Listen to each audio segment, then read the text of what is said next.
예레미야 20번째 시간입니다. 오늘 말씀은 예레미야 32장 1절부터 44절 말씀입니다. 16절부터 19절 말씀을 합독하고 예레미야 32장 전체를 보도록 하겠습니다. 그러면 예레미야 32장 16절부터 19절 말씀을 한 목소리로 합독하겠습니다. 내가 매매 증서를 네리야의 아들 바룩에게 넘겨준 뒤에 여호와께 기도하여 이르되 슬프도소이다. 주 여호와여, 주께서 큰 능력과 표심팔로 천지를 지으셨사오니 주에게는 할 수 없는 일이 없으시니이다. 주는 은혜를 천만인에게 베푸시며 아버지의 죄악을 그 후손의 품에 갚으시오니 크고 능력 있으신 하나님이시요 이름은 만군의 여호와시니이다. 주는 책략에 크시며 하시는 일에 능하시며 인류의 모든 길을 주목하시며 그의 길과 그의 행위의 열매대로 보응하시나이다. 아멘. 자, 지금 예레미야 32장의 말씀을 보고 있습니다. 예레미야 30장부터 33장 말씀은요, 소위 위로의 책이라고 불린다고 말씀드렸습니다. 징계로 멸망 예언이 계속 선포되었던 앞부분과는 좀 달리 선민의 회복에 대한 예언 모음집이라고 보시면 됩니다. 그 중에서 어제 우리가 30장, 31장 좀 긴 장을 봤습니다. 1년의 형벌을 예언하면서 또 그 병행된 또 선민의 회복을 예언했다고 보시면 됩니다. 그리고 이제 그에 이어서 예레미야 32장은 바벨론이 예루살렘을 함락하기 직전인 한 BC 587년을 시대적 배경으로 하고 있는데요. 이때 예레미야는 투옥이 된 상태에서 밭 매입하라는 상징적 이 행동과 관련된 예언을 하게 됩니다. 그래서 오늘 32장을 보겠는데요. 세 부분으로 나누어 보겠습니다. 첫 번째가 32장 1절부터 15절입니다. 사실 예레미야가 비상식적인 행동을 한다고 봐야 돼요. 아나돗에 밭이 하나 있는데 그 밭을 매입해요. 이런 상징적인 행위를 통해서 선민은 회복된다. 내가 이 땅을 매입해서 내 땅이라고 할 정도로 확실한 그런 선민의 회복이 확실하다라는 것을 예언했다고 보면 됩니다. 1절에 아나돗 밭 관련 예언이 주어진 때가 유다 마지막 년 곧 예루살렘이 바벨론 군대에 의해 함락되기 직전 BC 587년이라는 사실을 분명히 증거했다라고 보시면 됩니다. 실제적인 사실이라는 거라는 걸 보시면 되죠.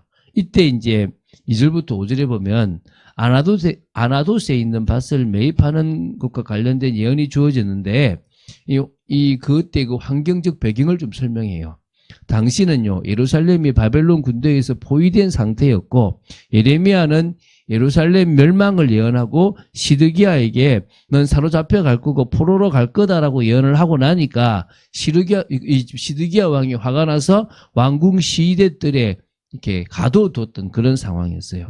그래서 그가 시드기야를 바벨론으로 끌어가리니 시드기야는 내가 돌볼 때까지 거기에 있으리라. 여호와께서 이와 같이 말씀하시니라. 너희가 갈대아인과 싸울지라도 승리하지 못하리라 하였더니 유다왕 시드기야가 이르되 내가 어찌하여 이같이 예언하였느냐 하고 그를 가두었다라고 얘기해요.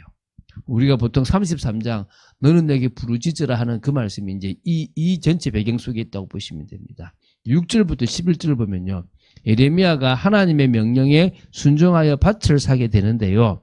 예레미야의 사촌이 있어요. 그게 이제 하나멜인데 숙부 살롬의 아들인데 예레미야에게 와서 아나돗에 있는 내 밭을 사라. 이 기업을 물을 권리가 네게 있다라고 이제 한 겁니다. 그때에 이 예레미야가 시위대들에 갇혀 있을 때이고 하나님께서 하나멜로부터 매입 요구를 받을 것을 예고하셨고 그러면 매입을 하라고 명령하셨습니다. 그래서 예레미야는 하나멜의 요구에 매매 증서를 작성하고 증인을 세워 은 70세겔을 저울에 달아주고 밭을 매입합니다.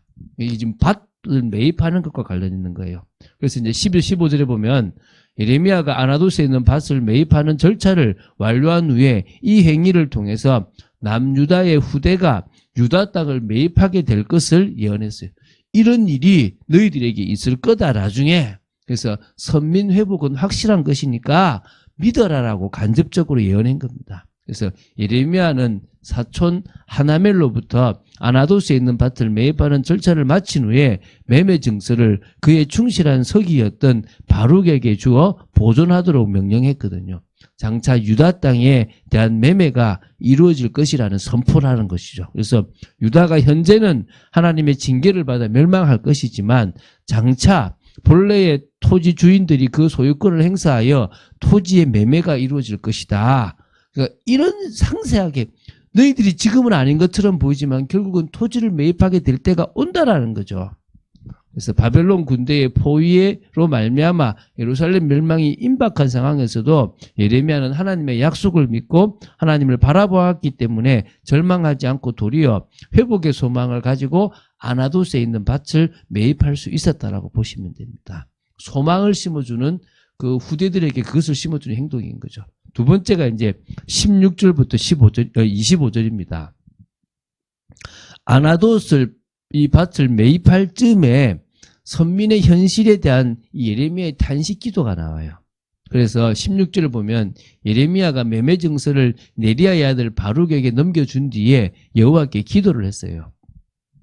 그 기도가 쭉 나오는데 17절부터 19절에 보면 하나님의 절대 권능과 공의에 대한 신앙을 고백했고요. 더불어 하나님의 공의로 말미암아 패망할 수밖에 없는 선민의 현실, 이스라엘의 현실을 생각하여 슬픔과 고통을 토로했던 부분들이 나옵니다. 그러면서요, 또 뒤에는 어떻게 했냐면 예레미야가 과거 하나님의 역사를 되새기며 기도했습니다. 출애굽 이후에 하나님께서 이스라엘 백성을 세워주신 그 하나님의 은혜를 회상하고 고백한 거죠. 그래서 결국은 이렇게 은혜를 받았던 이스라엘 백성이 패망하게 된 이유가 하나님의 은혜를 저버린 부분들이 있다. 그래서 결국은 불가피한 어떤 그런 결과였다라는 거죠. 이제 그러면서 이제 그 뒤로는 뭐냐면 말씀 성취에 대한 확인, 또 충격, 호소, 염려 등이 복합된 이 심판과 패망이 다가올 현실에 대해서 탄식을 이렇게 하는 것들 볼 수 있거든요. 그러니까 결국은 불순종으로 말미암아 하나님께서 재앙을 내리고 예루살렘이 바벨론 군대에 함락될 처지에 놓이게 된 현실에 대해서 탄식하는 겁니다. 결국은 유다가 멸망이라는 대재앙을 당하게 된 원인은 하나님께서 베풀어 주신 그 은혜를 잊어버렸다. 여러분, 이게 지금 이스라엘이 멸망하는 거예요.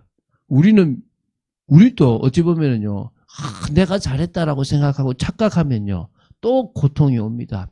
구원받은 하나님의 자녀가 인생을 살아가는데 자꾸 꼬이고 어려움을 당해요. 그게 왜 그러느냐? 이유는 하나예요. 결국은요, 하나님의 은혜를 모르면 안 돼요. 그리고 뭡니까? 하나님의 말씀에 순종해야 돼요. 불순종하면 안 돼요. 제가 어제 한 분 집사님한테 그랬습니다.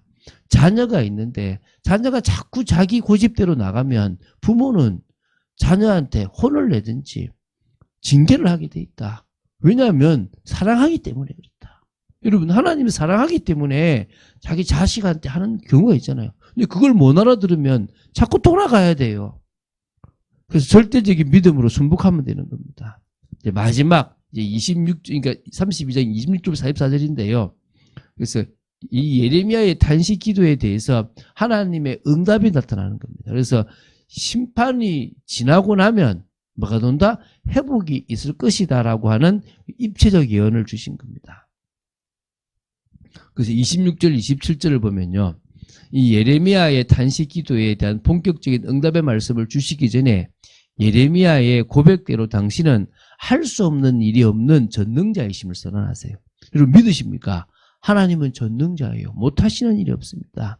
그래서 당신은 당신의 말씀대로 유다를 멸하실 수도 있을 뿐 아니라 다시 회복시킬 수도 있다는 분임을 나타내시고요. 유다 백성들로 하여금 선민들로 하여금 믿게 하기 위함인 겁니다. 그래서 결국은 그런 상황이지만 사실 예레미야는 다 포위됐는데 내가 지금 밭을 사는 이 행위가 과연 옳겠습니까? 라고 이렇게 반문하거든요. 그래서 주 여호와여, 주께서 내게 은으로 밭을 사며 증인을 세우라 하셨으나 이 성은 갈대아인의 손에 신바 되었나이다. 결국 왜 사라 합니까? 그래서 이 더욱더 이 위기의 순간이니까 단식은 깊을 수밖에 없죠. 그렇지만 그 행위가 결국은 확신을 주기 위한 겁니다. 27절에 나는 여호와여 모든 육체의 하나님이라 내게 할 수 없는 일이 있겠느냐 물어봅니다. 여러분, 하나님께 할 수 없는 일이 있습니까? 없습니까? 없습니다. 그래서 이제 28절부터 35절에는 하나님께서 선민 유다가 불순종과 우상숭배에 빠졌기 때문에 심판한다라고 이제 선언하신 겁니다. 그래서 결국 이스라엘의 남유다의 선민의 그 불순종과 우상숭배로 말미암아 예루살렘 성은 함락되고 파괴되고 유다 백성들은 바벨론의 포로가 될 것이고 그런 심판이 있고 난 것이 선행이다. 그리고 나서 바벨론 포로 심판에 처할 수밖에 없는 그들을 이제 뭡니까? 이제 다시 이제 오게 할 건데 그 전에 이 지금 왜 심판이냐? 다시 한번 우상숭배인데 예루살렘과 또 각 집과 성전과 흰놈의 아들 골짜기까지 다 더럽히는 인신제사까지 드렸다라고 얘기합니다. 그러면서 이제 그 뒤에 36절부터 41절에는 뭡니까? 귀환하게 될 것이다. 돌아오게 될 것이다. 결국은 포로로 각지로 흩어졌던 그들이 다시 돌아와서 영원한 언약을 다시 맺게 될 것이다 라고 얘기하는 겁니다. 있습니까? 오늘 하나님의 말씀을 믿는 여러분 되시기 바랍니다. 그래서 40절에 내가 그들에게 복을 주기 위하여 그들을 떠나지 아니하리라 하는 영원한 언약을 그들에게 세우고 나를 경외함을 그들의 마음에 두어 나를 떠나지 않게 하고 내가 기쁨으로 그들에게 복을 주되 분명히 나의 마음과 정성을 다하여 그들을 이 땅에 심으리라. 중간에 또 막 이게 뭐 있었지만 하나님은 결국은 이 일을 이루실 겁니다. 당신의 그 언약을. 그래서 이 42절, 44절은요, 예레미야 32장의 마지막 부분입니다. 회복된 선민들과의 관계에서 땅 매매가 재개될 것은 당연하다고 예언하셨고요. 그것을 통해서 예레미야의 아나돗 밭 매입 사건이 시사하는 선민의 회복이 확실하다는 것을 재차 강조하셨어요. 그래서 이렇게 나옵니다. 여호와께서 이와 같이 말씀하시니라 내가 이 백성에게 이 큰 재앙을 내린 것 같이 허락한 모든 복을 그들에게 내리리라.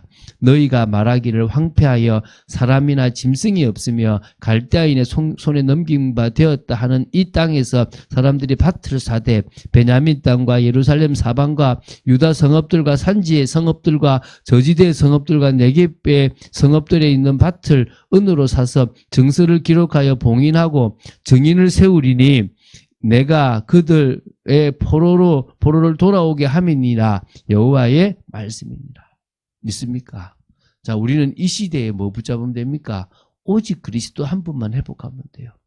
여러 주제의 말씀을 통해서 어떤 성경을 보든지 내게 유익된 말씀을 보지 말고 어떻게 해요? 그리스도 한 분으로 귀결되는 이 엄청난 비밀, 오직 그리스도 아니면 아무 의미 없다라는 답을 딱 낼 만큼 이 두아디라 교회를 통해서 그 답을 딱 내는 응답의 여러분 되시기를 주 예수 그리스도 이름으로 축원드립니다. 주는 그리스도시요 살아계신 하나님의 아들이심을 고백합니다.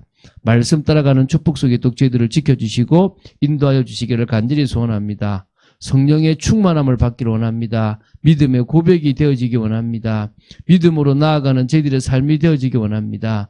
정말 하나님의 말씀을 믿는 믿음이 넘치도록 저희들을 지켜주시옵소서. 주 예수 그리스도 이름으로 기도드립니다. 아멘.